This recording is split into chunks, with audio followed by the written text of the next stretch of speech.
Hello dear, अस्सलाम वालेकुम। तो आज आपका भाई दोबारा आपके सामने एक नई वीडियो में हाजिर है। आज हमारे पास है 11 जून 2024 और आज हम बात करने जा रहे हैं नेशनल फूड्स लिमिटेड पर। जिस तरह के मैंने कम्युनिटी टैब में पोस्ट किया था और आप लोगों ने उस पर रिस्पॉन्ड भी किया कि you guys are really interested in fundamental analysis of National Foods Limited. तो here we are with National Foods Limited और इसमें मैं आपको सिर्फ फंडामेंटल एनालिसिस बता रहा हूँ। We are not discussing technical analysis in this video. अगर तो आपको टेक्निकल एनालिसिस चाहिए होगा ये पूरी वीडियो देखने के बाद, मेरे फाइनल वर्डिक्ट के बाद, तो आप मुझे कमेंट सेक्शन में बता दीजिएगा। मैं आपके लिए इंशाल्लाह नेशनल फूड्स की टेक्निकल एनालिसिस भी ले आऊँगा। बट इट टोटली डिपेंड्स कि आपका इस वीडियो के नीचे टेक्निकल एनालिसिस के लिए रिस्पॉन्स कितना होता है। तो अगर अच्छा रिस्पॉन्स हुआ तब हम इसकी टेक्निकल एनालिसिस की वीडियो अपलोड करेंगे। अच्छा, सबसे पहले अगर हम देखें तो नेशनल फूड्स की करंट प्राइस हमारे पास जा रही है 171.15 रुपीज। ठीक है, which is near to its 52 weeks range. इसका मतलब कि 186 इसका हाई था 52 वीक्स में, और 186 इसका हाई था 52 वीक्स में, and currently it is roaming around 171.15 rupees.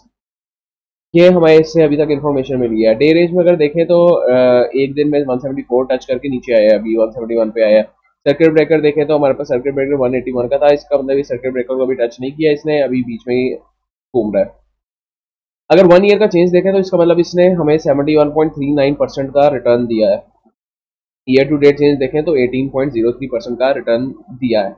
अब ये रिटर्न इस वजह से है कि कंपनी अच्छी है, या ये रिटर्न मार्केट फ्लक्चुएशन की वजह से है, ये हम नेक्स्ट अभी थोड़ी देर में देखते हैं। ठीक है, इसके बाद अगर हम कंपनी की प्रोफाइल में देखें, हमारे पास यहाँ पे सारी कंपनी की इंफॉर्मेशन आ जाती है। रजिस्ट्रार, ऑडिटर, जितने भी हैं, कंपनी की वेबसाइट आप देख सकते हैं। ये कंपनी करती क्या है हमें पता है, नेशनल फूड्स कंपनी है। हम अक्सर ही नेशनल फूड्स की प्रोडक्ट्स यूज़ कर रहे होते हैं। अगर मैं उनको उनकी प्रोडक्ट्स को आपको दिखाऊं तो इस तरह की कोई प्रोडक्ट्स होती हैं उनकी। नेशनल फूड्स की प्रोडक्ट्स होती हैं, ये मसाले हो गए आपके, ये विनेगर हो गए, क्लासिक मेयो हो गई, सॉल्ट हो गए, नेशनल फूड्स के मसाले जितने भी हैं, और रॉ रॉ मसाले हो गए, बिरयानी के मसाले हो गए, पिकल हो गया, और ये सारी चीज़ें ये नेशनल फूड्स वाले एक्सपोर्ट भी करते हैं। तो वी नो कि ये एक इम्पोर्ट एक्सपोर्ट कंपनी है, पाकिस्तान में भी अपना माल बेचती है और एक्सपोर्ट भी करती है। We already no.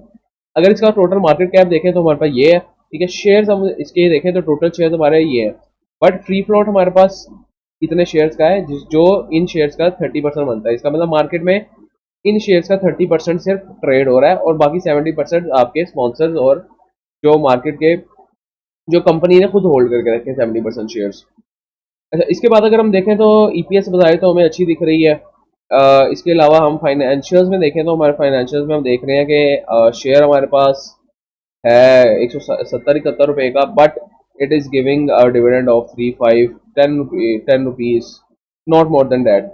और कभी कभी मूड हो तो बोनस भी दे देता है। ठीक है, अगर कंजेक्यूटिव इसका देखें तो हमारे पास एक थोड़ी सी हमें इसमें कंसिस्टेंसी इस सेंस में दिख रही है कि हर साल कुछ ना कुछ दे देता है, बट कंसिस्टेंसी इसमें मतलब ये 2022 में कुछ देती है इसने, 2023 में, 24 में, 21 में, 20, मतलब हर साल शेयर होल्डर्स को कुछ ना कुछ दे देगा। बट अगर हम कंसिस्टेंसी इस लिहाज से देखें कि ये एक पर्टिकुलर अमाउंट ऑफ डिविडेंड हमेशा देता है, तो हम उसमें ये नहीं देख सकते, क्योंकि इसने इस साल हमें 10 रुपया दिया, अगले साल भी 10 रुपये दिए, इस साल भी 10 रुपया दिया, बट 23 में हमें 5 रुपया दिया, और 24 में और कम होके हमें 3 रुपया अभी तक दिया इसने। तो इसका मतलब कंसिस्टेंस इस लिहाज से है कि हर साल कुछ ना कुछ देता है, बट कंसिस्टेंस इस लिहाज से नहीं भी है कि हर साल एक पर्टिकुलर अमाउंट ऑफ डिविडेंड नहीं देता। और as a shareholder we demand कि हमारे पास एक पर्टिकुलर अमाउंट ऑफ डिविडेंड मिले, प्लस उसमें इंक्रीमेंट हो, जिस तरह हमने डीसीआर में देखा था कि हर साल उसके रेंटल इनकम में इंक्रीमेंट होता था। ठीक है, तो वो हमें चीज इसमें नहीं देखने को मिल रही। ठीक है, इसके अलावा अगर हम इसको छोड़ के वेबसाइट पे आके देखें हम, तो इसकी 1 ईयर की चेंज हमारे पास मतलब 100 रुपये से उठ के 171 रुपये पे आया, अगर हम इसमें रफ भी एस्टिमेट लगाएं। तो अगर हम इसकी करंट प्राइस देखें हमारे पास ये है। ठीक है, और हमारे पास एक तो मैं आपको सबसे पहले चीज़ दिखा दूँ, बीटा वैल्यू। अच्छा, इसकी बीटा वैल्यू 0.9 है। बीटा वैल्यू होता है 0 से 1 के दरमियान कोई एक वैल्यू होती है। ठीक है, वो हर कंपनी की अपनी अलग वैल्यू होती है, वो हमारे पास इसमें है 0.9। 0.9 का मतलब है कि मार्केट की फ्लक्चुएशंस और केसी 100 के ज़्यादा होने से जो प्राइस की फ्लक्चुएशन है नेशनल फूड्स की, वो भी ज़्यादा होती है। अब हम देखें कि हमें पता है कि 2023 में अक्टूबर से रैली आना स्टार्ट हुई, बुल रैली। अगर हम यहाँ पे देखें तो अक्टूबर की 107 रुपीज इसकी प्राइस थी और आज ये प्राइस उठ के 182 रुपीज 170 के आसपास घूम रही है। इसका मतलब कि जबकि आपका इंडेक्स बढ़ा है और वहां पे बुल रैली आई है, तो आपके नेशनल फूड की प्राइस में भी इंक्रीज हुआ है। इसका मतलब कि अगर आपका इंडेक्स दोबारा 10,000 20,000 पॉइंट्स नीचे गिरेगा तो नेशनल फूड्स की वैल्यू दोबारा हमारे पास 170 रुपए के करीब आ जाएगी। तो ये एक हाई कंसर्न है ये चीज का। आखिर में मैं अपना फाइनल वर्डिक्ट भी कहूंगा इस पे, फिर आप लोग उस पर देख लीजिएगा। अब प्राइस टू अर्निंग रेशियो देखें तो प्राइस टू अर्निंग रेशियो हमारे पास इतनी कोई खास नहीं है, 31 rupees price to earning ratio. अगर हम इसके कंपेटिटर्स की देखें तो नेस्ले की प्राइस टू अर्निंग रेशियो है 19.96 और यूनिलीवर की प्राइस टू अर्निंग रेशियो है 14.06 और इस तरह रफान की हमारे पास 11.46। मतलब इसकी अपने सारे कंपेटिटर्स में सबसे ज्यादा प्राइस टू अर्निंग रेशियो है, जिसका मतलब ये है कि आपको नेशनल फूड्स का 1 रुपया कमाने के लिए आपको 31 रुपए इन्वेस्ट करने पड़ेंगे, ठीक है, which is very expensive as a shareholder. अगर हम देखें इसके अलावा अगर हम इसकी बुक वैल्यू देखें तो कंपनी की बुक्स में इसकी वैल्यू है 32.54 रुपीज और प्राइस टू बुक रेशियो देखें 5.01। इसका मतलब यह है कि कंपनी की करंट वैल्यू जो बुक वैल्यू है उससे 5 गुना ज्यादा महंगा ये शेयर बिक रहा है इस वक्त, ठीक है। अगर हम बुक वैल्यू इनकी देखें तो हमारे पास इसकी बहुत ज्यादा बुक वैल्यू है, इसकी भी हमारे पास 7.5 समथिंग है, बट इसकी अगर हम बुक वैल्यू देखें तो हमारे पास इसकी बुक वैल्यू है 3 रुपए कुछ। इसका मतलब है कि ये हमारे एक्चुअल बुक वैल्यू से 3 गुना महंगा बिक रहा है और बाकी जो शेयर हैं वो एक्चुअल बुक वैल्यू से 22 गुना महंगे, 7 गुना महंगा और ये हमारी बुक वैल्यू से 5 गुना महंगा बिक रहा है। इसके अलावा अगर हम आगे चीज देखें तो हमारे पास फ्री फ्लोट आ गया, ये सारी चीजें आगे फेस वैल्यू करंट रेशो आ गई हमारे पास, ये आगे आगे हम डिस्कस कर लेते हैं, ठीक है। अगर हम सेल्स की बात करें तो नो डाउट सेल्स में हमारे पास ये एवरेज से ज्यादा हमें सेल्स दे रहा है, ठीक है। कंटिन्यूसली हमारे पास सेल्स में इंक्रीज आ रहा है, ठीक है, इसमें हमारे पास डाउट नहीं है। लेकिन कंटिन्यूसली लीनियरली इंक्रीज आ रहा है लेकिन एक्सपोनेंशियली इंक्रीज नहीं आ रहा है। एक अच्छी कंपनी की हम ये भी एक देख सकते हैं कि अपनी जो अच्छी कंपनी होती है वो अपने आप को लीनियरली इंक्रीज नहीं करती, वो हमें एक्सपोनेंशियली इंक्रीज करती है, ठीक है। तो नो डाउट ये भी हम इसको भी कह लेते हैं, ये हमारे पास एक पॉजिटिव चीज है कि ये इसकी सेल्स इंक्रीज हो रही है।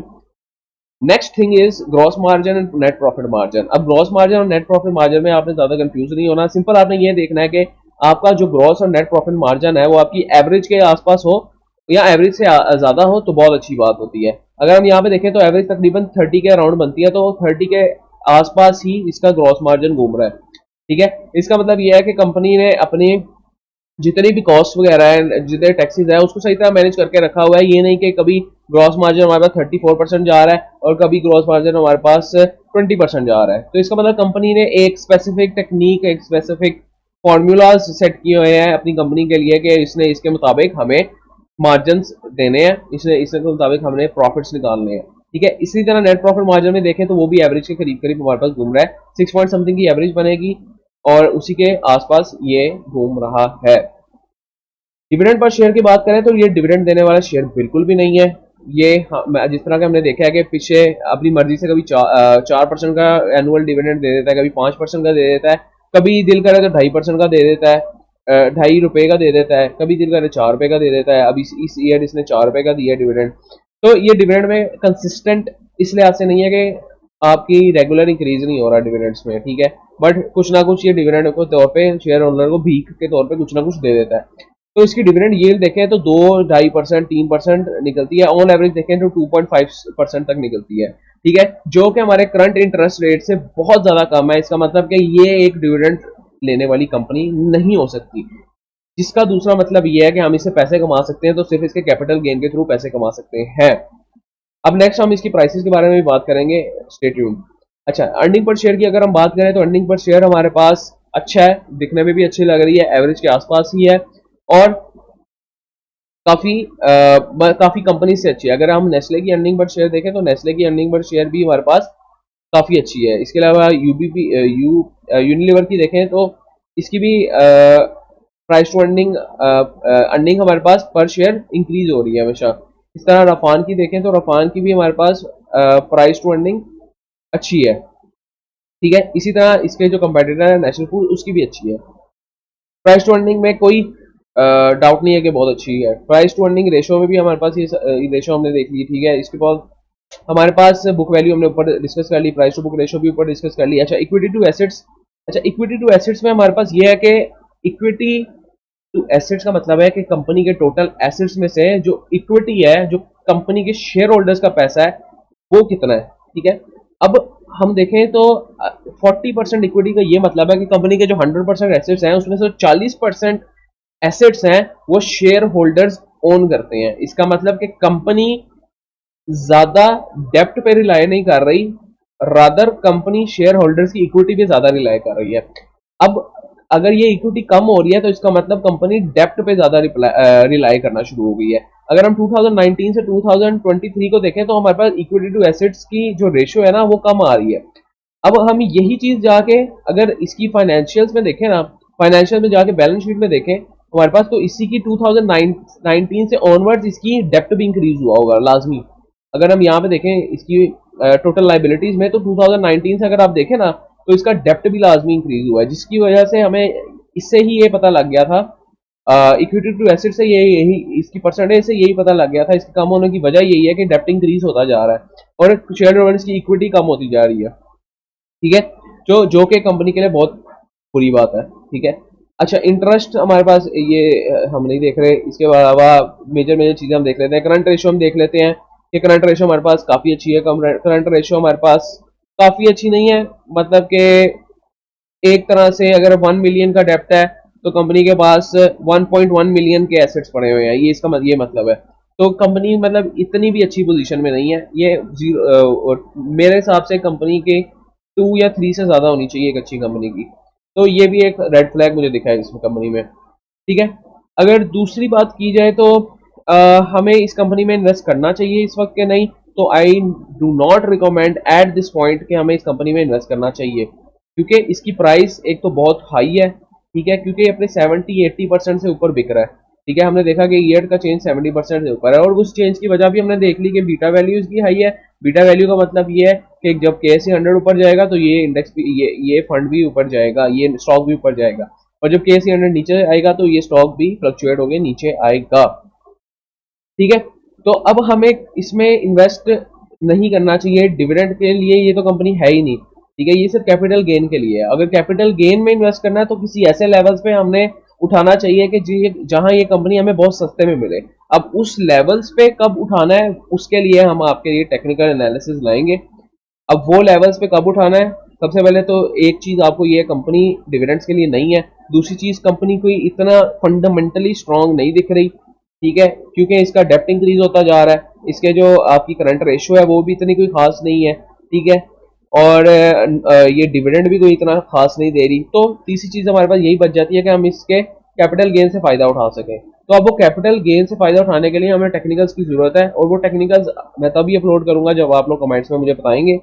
तो फाइनल वर्डिक्ट यही है कि कंपनी, मैं एज अ इन्वेस्टर इस कंपनी पे इतना रिलाई नहीं करूंगा। हाँ, मैं स्विंग्स बिल्ड करने के लिए इस कंपनी को छोटी प्राइस में उठा के महंगी प्राइस में बेच सकता हूँ और अच्छा रिटर्न कमा सकता हूँ 70-80% का जब रैली आए। तो this was the final verdict from my side. Again, अगर आपको चाहिए इसका टेक्निकल एनालिसिस तो कमेंट जरूर करना पड़ेगा, कमेंट के बगैर मैं एनालिसिस अपलोड नहीं करूंगा। यस, क्योंकि जब मैं इतनी मेहनत कर रहा हूँ तो आई ऑल्सो वॉन्ट कि मेरी जो ऑडियंस है वो मुझे रिस्पॉन्ड बैक करे, क्योंकि मैं सारा कुछ इतनी प्रीमियम इंफॉर्मेशन फ्री में दे रहा हूँ, ये कोई भी मार्केट में नहीं दे रहा, आपको कोर्स बेच रहे हैं लोग, ठीक है। तो उम्मीद करता हूँ आपको वीडियो पसंद आई होगी। नेक्स्ट टाइम के लिए भाई को इजाजत दीजिए। अल्लाह हाफिज़।